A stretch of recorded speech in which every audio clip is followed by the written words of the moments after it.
Good afternoon, ladies and gentlemen. Welcome to the press conference following the tripartite social summit. I first give the floor to the President of the European Council, Herman Van Rompuy, for his statement following the summit decisions.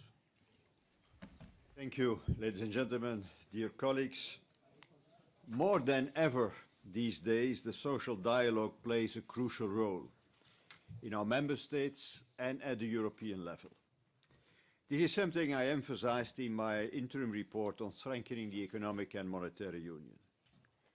Since our last meeting in March, much has been done in the member states and at the European level to get us out of the current crisis. We now witness the first results from our continued actions, and let me give a few examples from the past weeks. The so-called spreads are decreasing substantially in almost all euro area countries.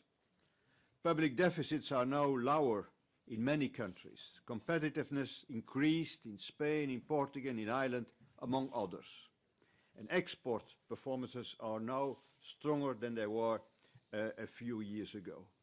The June European Council decision on a common European bank supervisor was a major breakthrough, and we launched a few days ago the European Stability Mechanism. These first results are encouraging, but we are still clearly suffering a lot from a lack of growth and increasing unemployment. 25 million people are unemployed in the Union, especially among young people, and growth projections for next year in the Eurozone remain on average very modest. Therefore, creating jobs and boosting inclusive growth remains our utmost priority, our ultimate goal. The commitments made under the Compact for Growth and Jobs need to be followed by decisive action now.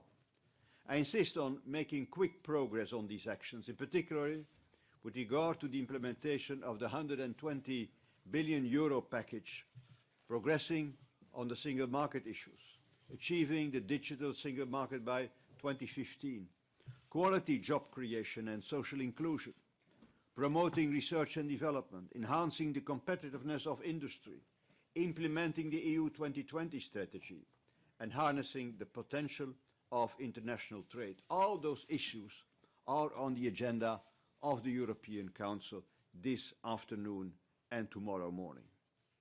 Our actions can only be successful if we also return to financial stability in the Eurozone. The European Council of June gave me the mandate to work on a roadmap to bring the Economic and Monetary Union to completion. I do this in close cooperation with the President of the European Commission and the Presidents of the Eurogroup and the ECB. Over the past weeks, all Member States, as well as the European Parliament and its President, have been consulted. And today and tomorrow I will explore some new ideas with European leaders. The exchange of views we had at our social summit today was useful in this regard. One of the ideas is to promote structural reforms through arrangements of a contractual nature, structural reforms to promote growth and jobs. We will discuss orientations for final conclusions on the EMU report, which I will submit to the European Council in December. In the meanwhile, we will discuss in November the multi-annual financial framework at the European Council. We need a growth-oriented EU budget. Although this budget represents only 1% of European GDP, it can have a huge impact on growth. Today, I once again underlined that the reforms that we are taking are more effective if they are supported by society. And that's why our social dialogue remains essential. Thank you. Thank you. I would now like to welcome the address by the President of the European Commission, José Manuel Barroso. Thank you.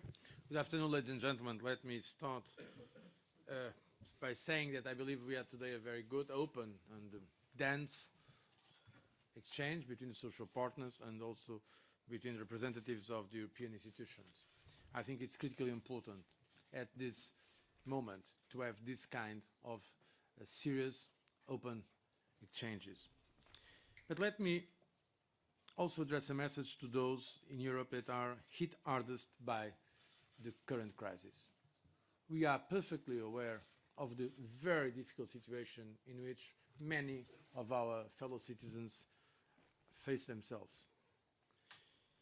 And I want to say to all those who are experiencing hardship from the current crisis that the European Commission is making every effort, together with our member states and social partners, to move Europe back on the path to growth and jobs. We are working to provide them with hope and perspective. The Europe that has been awarded, undeserved, the Nobel Peace Prize must tackle the social consequences of this crisis with ambition and determination. And today at our Tripartite Social Summit, we had this important dialogue on the way ahead, and we can say that we all agree on the need to come back to sustainable growth and jobs, to a more competitive Europe, but also more social cohesion in Europe. Once again, the Tripartite Social Summit has shown its worth. It is key to design common solutions to our common challenges that should be inclusive, fair, and equitable. Fairness, equity, solidarity are guiding principles of our work. At the same time, we have to be clear that there is not an easy way out of this crisis. We need the right mix of differentiated fiscal consolidation, structural reforms for more growth and competitiveness, and targeted investment.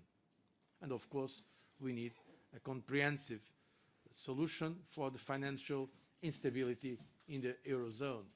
Because without this solution, we will not have the confidence that is so critically important for investment and for growth.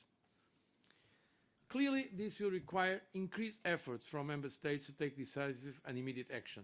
Just yesterday, I sent out my report to the 27 heads of state and government explaining where we stand in terms of implementing the Compact for growth and jobs. This report precisely. This is a report of the implementation of the measures that were agreed in the European Council in June to promote growth and jobs at European level. And I want to thank President Van Rompuy for putting at the center of this European Council precisely not only new measures, but to see in which way we are or not implementing the measures agreed before. Implementation is key. And I believe it's necessary an additional sense of urgency when it comes to growth. Very frankly, I am not happy with the progress made so far. That's why I call on the European Council to accelerate the adoption and implementation of many important growth-enhancing measures included in the Growth and Jobs Compact. It is true that we have been making more efforts in terms of fiscal consolidation than on the measures for growth that we were already agreed at European Council level. And we need to balance the important efforts made in terms of sound public finances with the right measures to have growth-enhancing policies.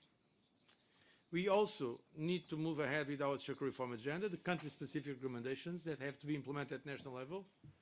In a few weeks' time already, the Commission will launch next European semester for economic policy coordination, outlining the reform priorities for 2013 in our annual growth survey.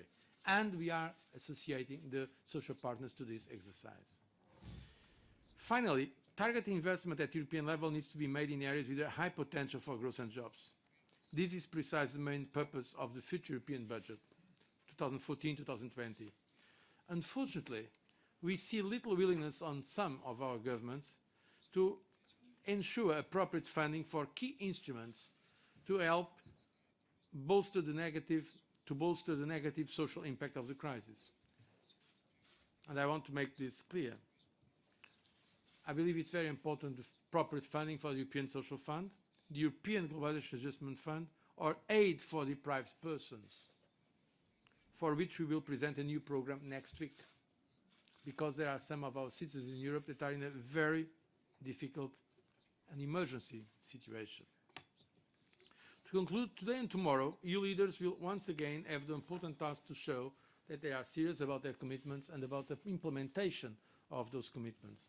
I sincerely hope that the European Council will give a strong political impetus in this regard, and I believe today's meeting with the social partners was for us, for me it was certainly, a way of bringing this sense of urgency to all the heads of state and government. The message that we are receiving from trade unions, but also from businesses, and namely SMEs, is the need to work more with a better focus on the way to promote growth and jobs, sustainable growth and jobs at European level. I thank you. Floor to the President of Cyprus, Dimitris Christofias.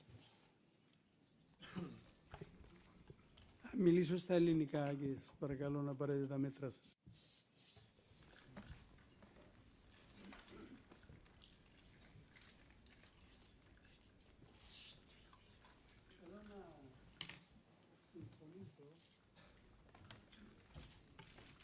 Θέλω να συμφωνήσω με όσα οι δύο πρόεδροι έχουν ασχοληθεί και υπογραμμίσει. Όντως, η ατζέντα του Συμβουλίου του Οκτωβρίου, του Νοεμβρίου και του Δεκεμβρίου θα είναι αφιερωμένη στο πώς εφαρμόζουμε τις τελευταίες μας αποφάσεις, δίνοντας μεγάλη σημασία στην ανάπτυξη και στη δημιουργία θέσεων εργασίας. Χαιρετίζω πραγματικά αυτή την απόφαση, γιατί ήταν και παραμένει και μια από τις προτεραιότητες της εξαμηνίας προεδρίας της Κυπριακής Δημοκρατίας στο Συμβούλιο. Θα μιλήσω περισσότερο για τη σημερινή συνάντηση και τη σημασία της. Η διοργάνωση της σημερινής τριμερούς κοινωνικής συνόδου αποκτά κατά την άποψη μου ιδιαίτερη σημασία, αφού το Ευρωπαϊκό Συμβούλιο του Οκτωβρίου πραγματοποιείται υπό συνεχιζόμενες αβέβαιες και δύσκολες δημοσιονομικές, οικονομικές και κοινωνικές προοπτικές.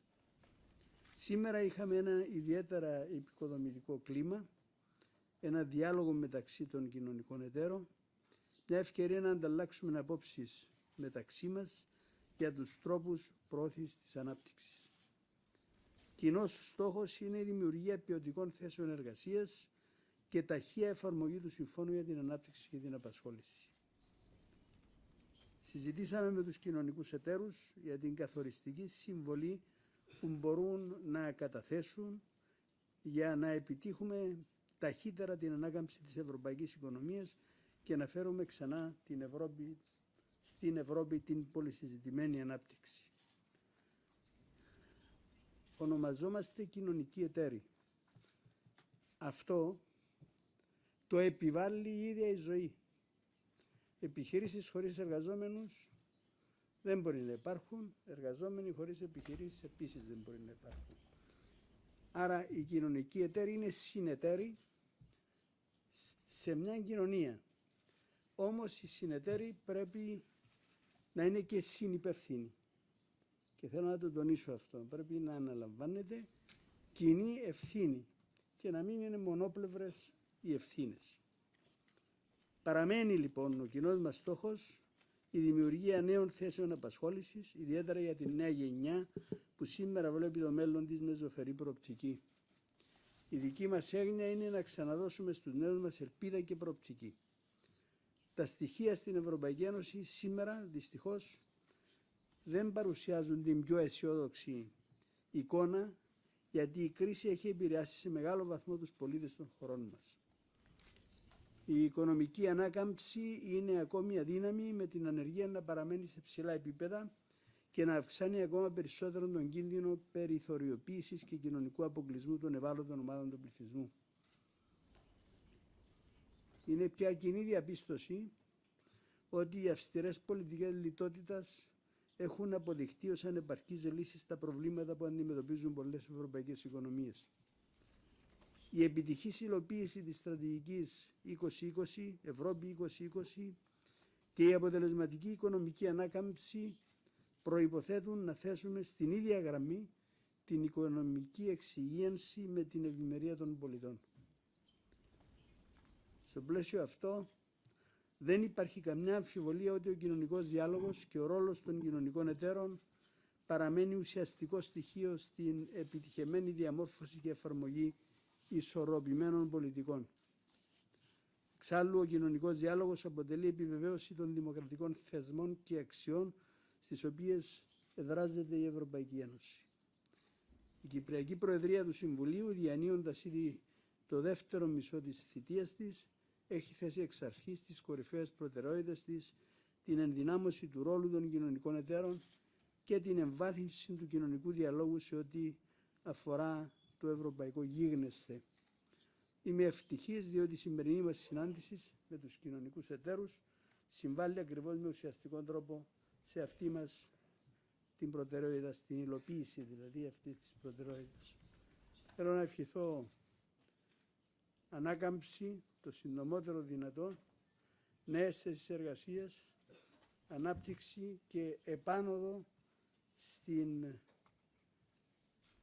στην κοινωνική Ευρώπη. Ευχαριστώ πολύ. Thank you. I shall now invite the Director General of Business Europe, Philippe de Buc, for his comments. Thank you very much. Yes, as representative of the employees and companies, we have stressed the urgency of the situation at the European Union level. And therefore, we have recognized the efforts made by the European Council and the Commission in their proposals, and we do hope that this will be also achieved not only this afternoon and tomorrow, but also for the budget in November, and then the final growth package and the measures in order to maintain and safeguard the euro, the eurozone, and the financial sector in December. There is really a need for urgent measures to be taken at European level, and of course also when it comes to the reforms and growth strategy and implementation at national level. It goes together. The second element that we have underlined is that there is a need for growth as such. We need 2.5% growth in Europe on average if we want to sustain the system that we have, even though we have also to push for structural reforms in order to make them sustainable. All the measures that has to be taken also not only in the countries that have huge difficulties today, but also in the others, because enhancing growth in part of Europe will also have positive effects in the others. So for each of the proposal, a competitiveness proofing or growth proofing should be part of that proposal. We have also underlined that the fiscal consolidation is a need, and there we have noticed big improvements also in some countries, and I was with colleagues from the Troika and Ireland in particular. They have shown that there is a real recovery, at least in the industry and in the export. So it's useful to do it, and it's worth to do it. A debt has a cost, and that is what we have underlined. Structural reforms in the labor market, for sure, everywhere, but not only there, also in education, in research and development, and in the government expenses. And our last message was that the growth will come from the private sector, large and small and medium-sized companies. If the frameworks are right, if the policies are right, companies are prepared to invest from all sides. And that is important to notice. It's a question of confidence. We have heard from the trade unions that they will mobilize their people. It's their responsibility and their task. We recognize the right for collective actions, of course, and strikes. We just want to underline that they shouldn't take companies as a target for their action. We, as company, we want to have a smooth relationship and to work on the recovery together. Thank you very much. Thank you. Our last speaker is the President of the European Trade Union Confederation, Ignacio Fernandez Tosso. The floor is yours.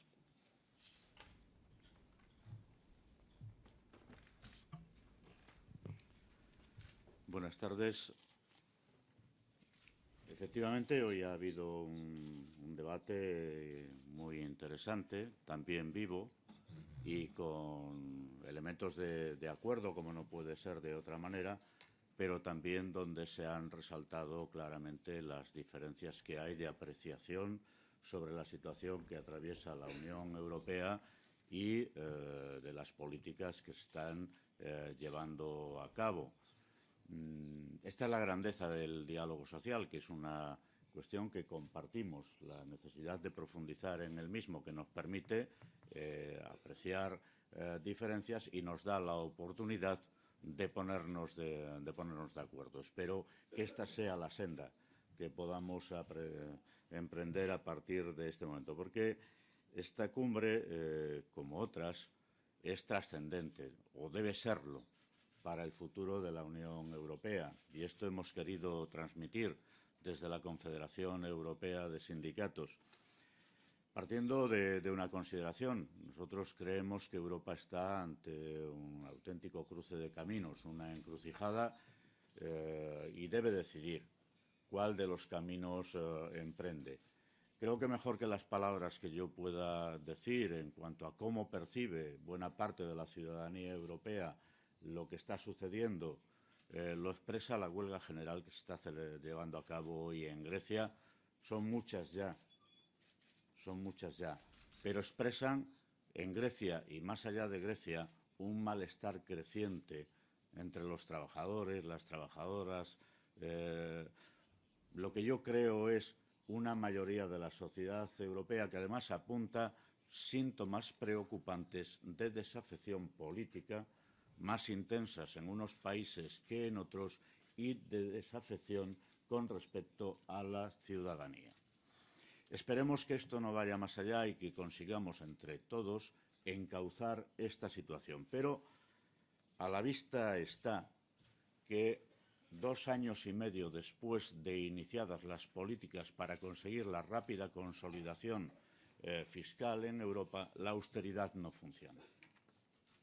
En junio, en el Consejo de junio, se ha producido una cierta inflexión y se aprobó un tímido plan para impulsar el crecimiento y el empleo en la Unión Europea. Han pasado 4 meses y prácticamente ninguna de las decisiones allí tomadas se han llevado a la práctica.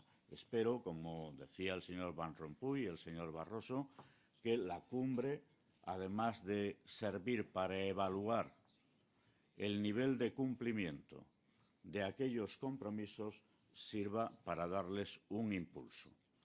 Porque hay situaciones que ya no pueden esperar por más tiempo.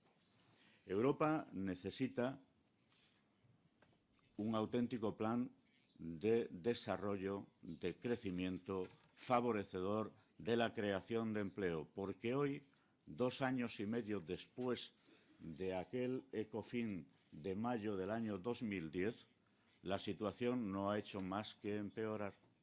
Grecia, Irlanda, Portugal, España, Italia, pero más allá de estos países, no están hoy mejor que lo estaban ni en relación con los costes de su financiación, ni en relación con el crecimiento económico y, por supuesto, menos en relación con el empleo. El paro sigue creciendo. Se había producido una tímida recuperación en la Unión Europea y en varios países a lo largo del año 2011. Pero en 2012 hemos vuelto a entrar en recesión, globalmente entendida la Unión Europea, unos países de forma más intensa que otras, y se ha destruido casi otro millón de puestos de trabajo.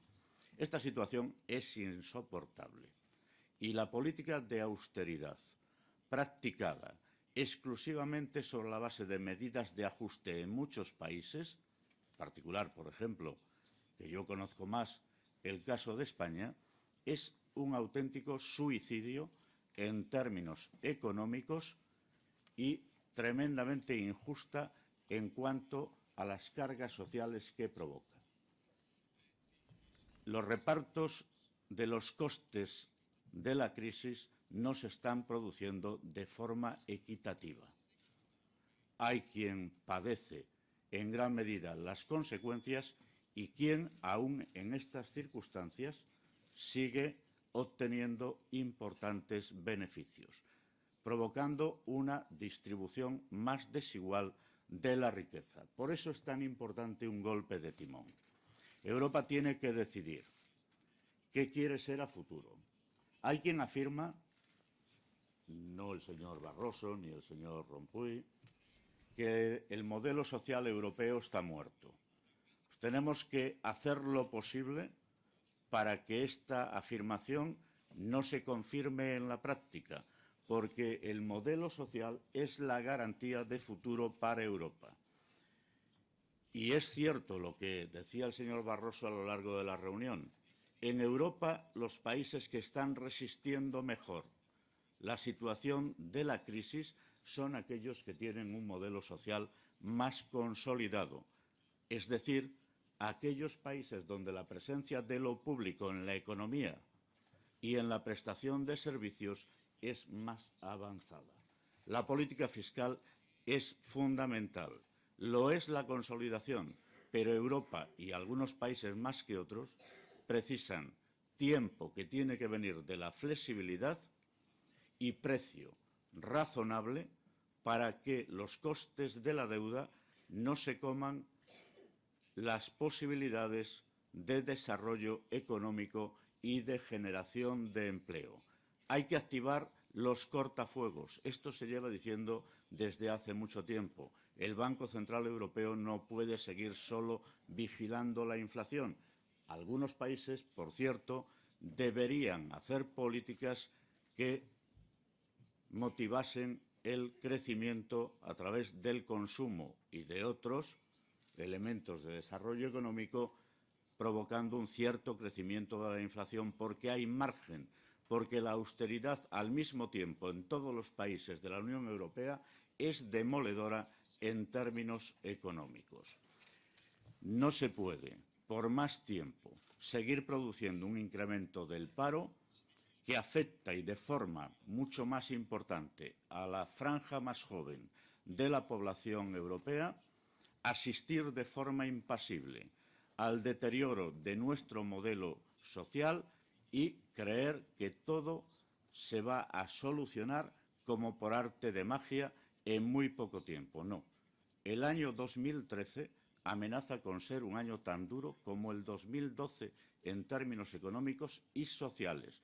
Por eso, la Confederación Europea de Sindicatos, que está comprometida con Europa, quiere seguir comprometiéndose y por esto hemos propuesto una idea: recuperar el espíritu del pacto social que dio origen a la Europa moderna después del desastre de la Segunda Guerra Mundial, a través de la definición de un nuevo contrato social para Europa que permita de verdad enfrentar un camino distinto de salida de la crisis. No hay soluciones mágicas. Hoy tenemos mucha distancia, y acabo con esto, y por eso ayer el Comité Ejecutivo de la CES decidió la convocatoria de una jornada de acción en toda la Unión Europea que incluirá huelgas, manifestaciones, paros, concentraciones y todo tipo de acciones en todos los países de la Unión Europea. Nos parece que debe ser entendida como una señal positiva. No buscamos la confrontación, queremos salir con todos y todas de esta situación que está perjudicando por millones a muchos y muchas europeos. We can now proceed with the questions. As usual, I would like to ask you to state your name and the media you are representing. Thank you. Yes? Juan Saner Melando from the Spanish agency Europa Press. I have a question for both Presidents Van Rompuy and Barroso.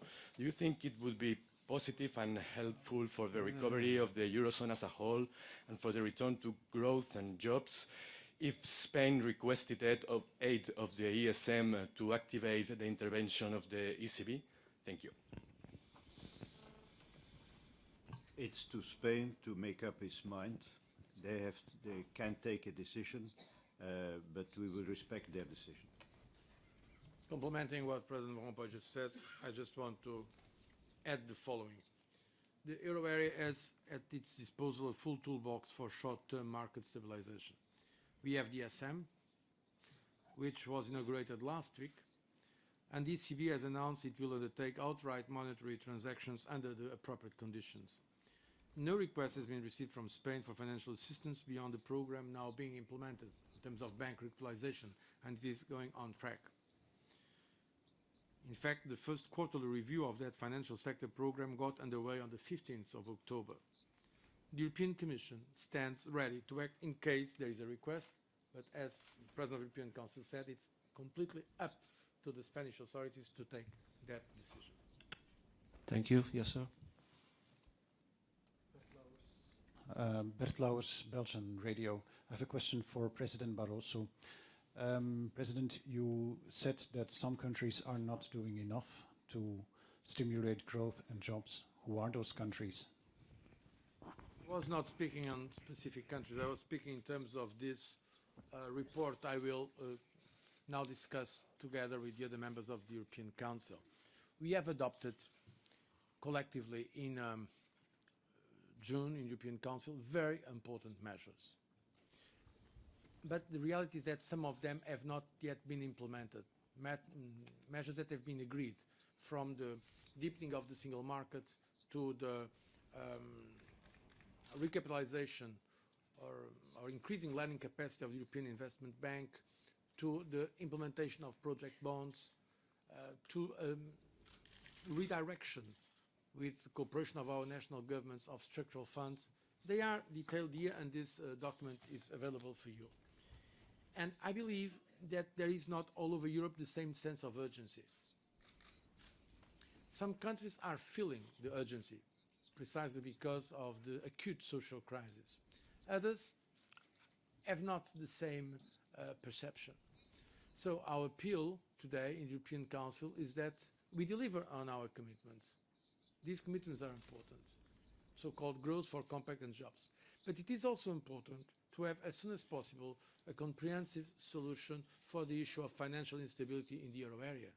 This is extremely important, because the reality is that we have recessionary effects not only in countries that are under program, countries that have to make indispensable efforts in terms of correction of their imbalances in public finances, but we also have negative situations in countries that should not be facing these negative scenarios. The reason is because of lack of confidence, investor confidence, and also consumer confidence. And this, we believe, is related to some uncertainty regarding the euro area stability. This is why I hope that today we also make progress regarding the single supervisory mechanism. Step by step, we have to bring a complete, credible solution to the financial stability in the euro area. This is why we are insisting, as Commission, in good, of course, partnership and dialogue with our member states, on the need to deliver on commitments made. To give you just an example, the last June European Council, there were agreements, very clear agreements in terms of the policy to break the negative link between the sovereign debt and financial private debt. The reality is that some weeks afterwards, some doubts started to spread, originating from positions taken by some governments that were questioning, to some extent, the kind of agreement that was reached at head of state, head of government level. So I think it is important that when head of state and head of government level takes a decision, his ministers follow the same decisions. Because this may create problems in terms of the credibility of our action. This is why we will insist today and tomorrow on the need to respect the commitments taken at the June European Council. It were extremely important commitments of far-reaching consequences. And this is what I will urge the members of the European Council today to agree on. I think it's extremely important. There are other issues where, unfortunately, there is not possible unanimity. An example is financial transaction tax. But now, and that's the good news, we have 11 countries that signal that they are willing to support the elements of the European Commission proposal on financial transaction tax. I think this is important. Not only it's a question of fairness, but it is also a possibility to generate revenues to help the countries in a more vulnerable situation, provided they implement the ambitious reforms they are now adopting. This is extremely important. As you know, our first proposal was to have part of the financial transaction tax as an own resource for the European Union budget. But since there is not unanimity on it, at least we can use part of those revenues to support countries in more difficulty if they, of course, implement the ambitious reforms they are taken. So this is also part of the solution. So we are going to urge on all these concrete files. I believe there is an overall agreement on the European Union about the need to make progress. And indeed, some progress was made, let's be fair. Some of the decisions taken recently were unthinkable some years ago. For instance, the implementation of the European Stability Mechanism. But more has to be done, and quicker, with a bolder action. The reality is that some time ago, many people were saying that the ESM will never enter into force. It will be unthinkable. Now we have it. So the honest, fair assessment of the current situation is that, yes, there is a lot of progress, but more has to be done, and quicker. Thank you for your attention.